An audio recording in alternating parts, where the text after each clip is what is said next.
তখনই আমাদের চাহিদা থাকে না। আমরা সমাজকে অজান্তে কিছু দিই, জেনে দেওয়াটা কিছু নয়। জেনে আমরা অনেকেই দিই। ধরো তোমরা ছোটো ছোটো যারা ট্রেনে যাচ্ছ, পাশে একজন ভিক্ষুক এসছে, বাবু আমায় কিছু দেবেন, বাবার থেকে চেয়ে নিয়ে, বাবা টাকা দাও না, হঠাৎ গরিব মানুষ। এটা জেনে দেওয়া।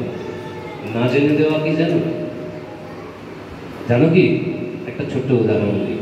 কিরকম দেখো, তুমি বাড়িতে গরম পড়েছে, মশারি টাঙাচ্ছে, মশারি টাঙাতে হয়, মশারি টাঙিয়ে শুতে হয়। বাবা দেরি করছে, তোমার পড়াশোনার পরে ক্লান্তি এসেছে, তুমি কি করলে? মা মশারিটা টাঙিয়ে আমি আজকে শুয়ে পড়লাম। কি দিলে বলো তো? তুমি কিন্তু তোমার জন্যে না জেনে একটা জিনিস দিলে, একটা মেসেজ ছাড়লে। কি মেসেজ?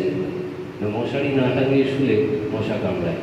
এইটা কিন্তু প্রত্যেক মুহূর্তে, প্রত্যেক স্টেপে আমাদের লার্নিং। তোমরা প্রত্যেকে যারা ছোট আছো এখন, স্বপ্ন দেখতে হবে।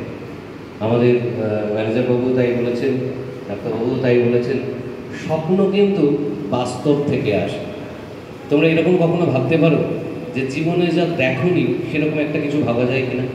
আমি 2 মিনিট সময় দিচ্ছি। আমার এই বলার সঙ্গে সঙ্গে আমার কথা শুনতে শুনতে এটাও ভাবো যে জীবনে যা কোনোদিন দেখোনি সেরকম একটা কিছু, যেহেতু প্রশ্নোত্ত পর্ব আছে আমি তোমাদের এটা সুযোগ দেবো। জীবনে যা দেখোনি তা একটা ভেবে আমাকে বলবে যে স্যার আমি এটা দেখি, আমি এটা চাই। তারপরেই তোমাদের এই উত্তরটা লাস্টে দেবো। তো এবার দেখো, এই যে তোমরা তো দেখো দুর্গাপুজোর সময় প্রচুর মেলা বসে তোমাদের এখানে।